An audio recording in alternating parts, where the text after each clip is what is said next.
Rain hit the courthouse steps like static on an old television. Nobody moved aside for the man in the faded field jacket. He stood at the property counter, boots wrapped in plastic bags, holding 3 yellowed papers in one trembling hand. "I'd like to claim my house." A young clerk covered her mouth, but the laugh escaped anyway. 2 men in expensive suits turned around. One of them actually smiled. "Your house?" he repeated. The man didn't answer. He simply looked down at the papers, because he knew something they didn't.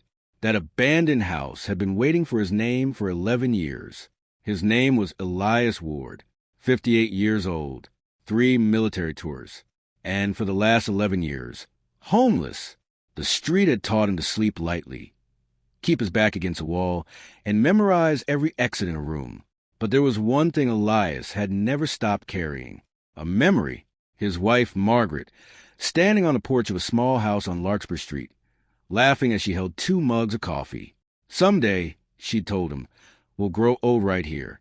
Then came the fire. Margaret died. The house was declared abandoned, and every document proving Elias had a legal claim disappeared with everything else. At least, that's what everyone believed. Until 8 months earlier, a letter arrived at a homeless shelter with Elias's name on it. He had been too afraid to open it. When he finally did, there was only one sentence inside. "You may still have a claim to the Larkspur property." That sentence brought him back, and now he stood inside the courthouse, listening to people laugh. "Sir," the clerk said, "this property was seized for 12 years of unpaid taxes." "I know."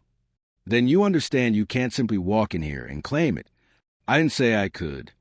Elias placed 3 papers on the counter. "I said I have a deed."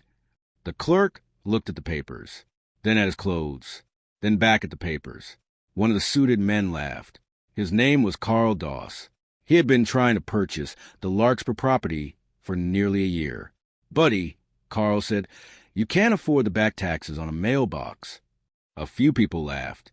Elias didn't. Carl stepped closer. "Do yourself a favor. Find a shelter." Elias slowly folded his hands. "I've done that for 11 years. The smile disappeared from Carl's face for half a second, then returned. The courthouse attorney, Priya Anand, finally stepped forward. She picked up the first document, a marriage certificate. Her eyes moved across the page, then stopped. She looked at Elias, then at the certificate again. "Your wife's name?" Elias nodded. "Margaret Bennett Ward." Priya's expression changed. "Bennett?" "Yes." "As in Harold Bennett?" Elias said nothing. Priya suddenly walked away with the certificate. Carl frowned. "What's going on?" No one answered. 5 minutes passed. Then 10. When Priya returned, she wasn't carrying the same folder. She was carrying an old brown file tied with string. And now she looked almost frightened. "Mr. Ward," she said quietly, "where did you get this marriage certificate?" "My wife's things." "Are you sure?" "Yes." Priya untied the string. Inside was an old photograph. Elias froze. It showed Margaret standing on the porch of the Larkspur house. But she wasn't alone. Beside her stood Harold Bennett, and behind them was a younger Elias. On the back of the photograph was a handwritten date, 1994. Priya turned the photograph over, then looked at the deed. Her voice dropped. "Mr. Ward, this isn't a property tax case."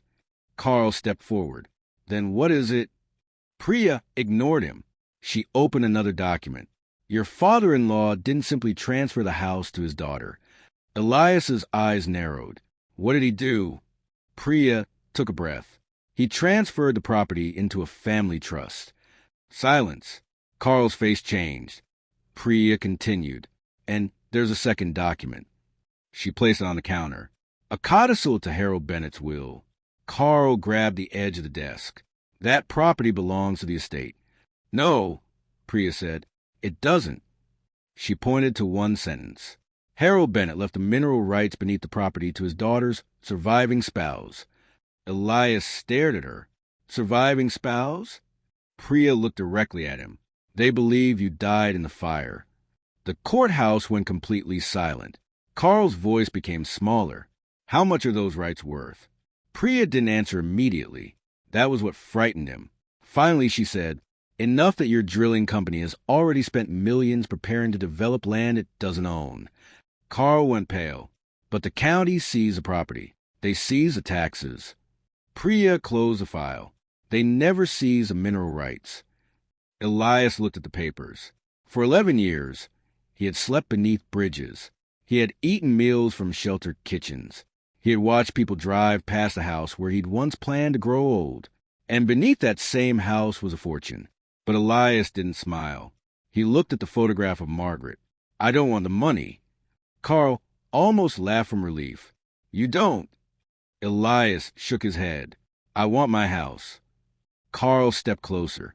"Mr. Ward, we can make a deal. You told me to find a shelter." Elias finally looked him in the eyes. "I did." A long silence. "For 11 years. Carl swallowed. Elias picked up the deed. "Nobody offered me a generous deal then." 3 weeks later, the boards came off the windows of the Larkspur house. The porch was rebuilt. The broken windows were replaced. And one evening, Elias stood alone on the porch holding Margaret's old photograph. He looked at the place where she had once stood with 2 cups of coffee. Then he reached for the light switch. The porch light came on. For the first time in 11 years, the house wasn't abandoned anymore. It had an owner. And as Elias stepped inside, he noticed something he had never seen in the old photograph. Behind Margaret's shoulder, barely visible through the window, was a small wooden sign hanging on the wall. Elias moved closer. His breath stopped. The sign had one word carved into it: "Welcome home." He touched the glass. And for the first time since the fire, Elias smiled. Not because he had become rich. Not because Carl Doss had lost his deal.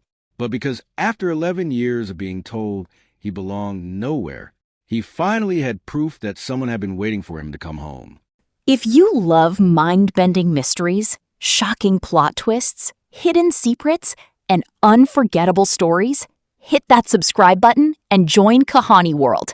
A new mystery is waiting for you in every video, if you're brave enough to watch.